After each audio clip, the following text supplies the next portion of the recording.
Hello সবাইকে, সবাই কেমন আছো? আশা করি সবাই ভালো আছো এবং আলহামদুলিল্লাহ আমিও অনেক ভালো আছি। আজকে হুট করে প্ল্যান হয়েছে যে আমরা বাসা থেকে আজকে বের হব এবং ঘুরতে যাব। তো হুট করে যেহেতু প্ল্যান হয়েছে কোথায় যাব ভাবতে ভাবতে আমাদের মাথায় আসে যে আজকে আমরা যাব সিরাজগঞ্জ চায়নাবাদ। যেহেতু ওইখানে আমরা আগে কখনো যাইনি, আজকে ফার্স্ট টাইম। এই তো বাসা থেকে বের হয়ে পড়েছি। এখন আমরা যাব একটা ঘড়ির দোকানে, কারণ আমরা একটা ঘড়ি কেনার অনেক দরকার ছিল। এই যে ঘড়ির দোকানে এসে পড়েছি। এখন আমি কিছু ঘড়ির কালেকশন দেখব, ওইখান থেকে আমার যেটা পছন্দ হবে আমি ওইটাই নেব।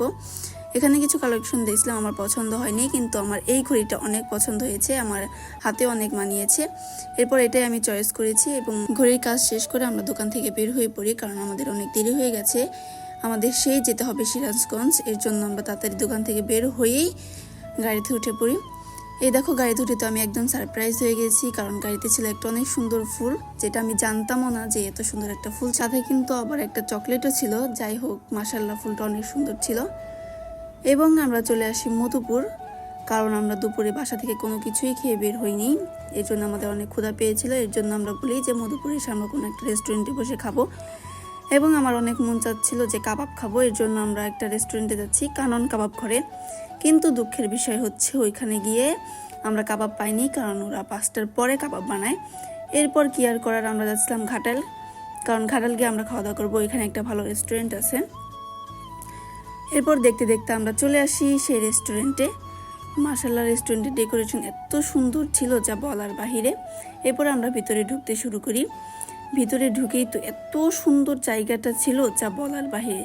তারপর আমরা খাবার অর্ডার করি, কালা ভুনা আর পোলাও। সবার শেষে আমরা একটা লাচ্ছি খাই। লাচ্ছিটা খাওয়া দাওয়া শেষ করে আমরা ওইখান থেকে বের হয়ে পড়ি, কারণ আমাদের যেতে হবে সেই সিরাজগঞ্জ, অনেক দূর। দেখো, এখানকার রাস্তা এত সুন্দর ছিল, একদম গ্রামীণ পরিবেশ ছিল। বলতে বলতে চলে আসি যমুনা সেতুতে। তারপর আমরা ভিতরে যাচ্ছিলাম, কারণ ভিতরে না গেলে তো আমরা টোল দিতে পারবো না। টোল না দিতে পারলে তো আমাদের যমুনা সেতুর ভিতরে যেতেই দিবে না। এরপর টোল দেওয়া শেষ করি। টোল দেওয়া শেষ করে আমরা যমুনা সেতুর ভিতরে যাই। এই তো সেই যমুনা সেতু। যমুনা সেতুর পরিবেশটা মাশাআল্লাহ অনেক সুন্দর ছিল, কিন্তু একদমই পানি ছিল না, পানিটা অনেক কম ছিল। তারপরে যমুনা সেতু দিয়ে আমরা যাচ্ছিলাম। তারপর আমি কিছু ভিডিও বানাচ্ছিলাম, কারণ এগুলো দিয়ে আমার টিকটক করতে হবে। যেহেতু আমি টিকটক করতে অনেক পছন্দ করি, এর জন্য কিছু ভিডিও করে নিয়েছিলাম যমুনা সেতুর উপরে। এগুলো আমি টিকটকে ছাড়বো আর কি। এরপর কথা বলতে বলতে চলে এসে আমরা সিরাজগঞ্জ শহরে। এখানে এসে দেখি যে বাণিজ্য মেলা হচ্ছিল। আমরা বাণিজ্য মেলার ভেতরে যাই নাই, কারণ বাণিজ্য মেলার ভেতরে গেলে হয়তো বা অনেকটা দেরি হয়ে যাবে। যেহেতু আমরা চায়নাবাদ যাবো, অনেকটা দূরের পথ যেতে হবে আমাদের, এই জন্য আর আমরা বাণিজ্য মেলার ভেতরে ঢুকি নাই। প্রায় চায়নাবাদের কাছাকাছি চলে এসেছি, আমাদের আর বেশি সময় লাগবে না চায়নাবাদ যেতে। আর কিছুক্ষণের মধ্যে আমরা চায়নাবাদ যাব।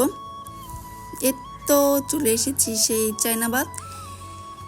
খুব সুন্দর ছিল পরিবেশটা এবং অনেক ঠান্ডা বাতাস ছিল। এখানে কিছু দোকানপাটও ছিল ফুচকার। এত সুন্দর জায়গা ছিল, মাশাআল্লাহ মাশাআল্লাহ মাশাআল্লাহ, অনেক সুন্দর একটা জায়গা ছিল এবং ঘুরে অনেক ভালো লেগেছে আমার। তারপর ওইখানে কিছু ছবি টবি তুলে আমাদের ঘুরতে ঘুরতে সন্ধ্যা হয়ে যায় এবং আমরা ডিসাইড করি কিছুক্ষণ বসে গল্প করে তারপর আমরা চলে আসব। এবং এর তো সন্ধ্যা হয়েছে, আমরা কিছু গল্প টল্প করে ওইখান থেকে চলে আসি। এই তো আজকের ভিডিও ছিল এই পর্যন্তই। আল্লাহ হাফেজ।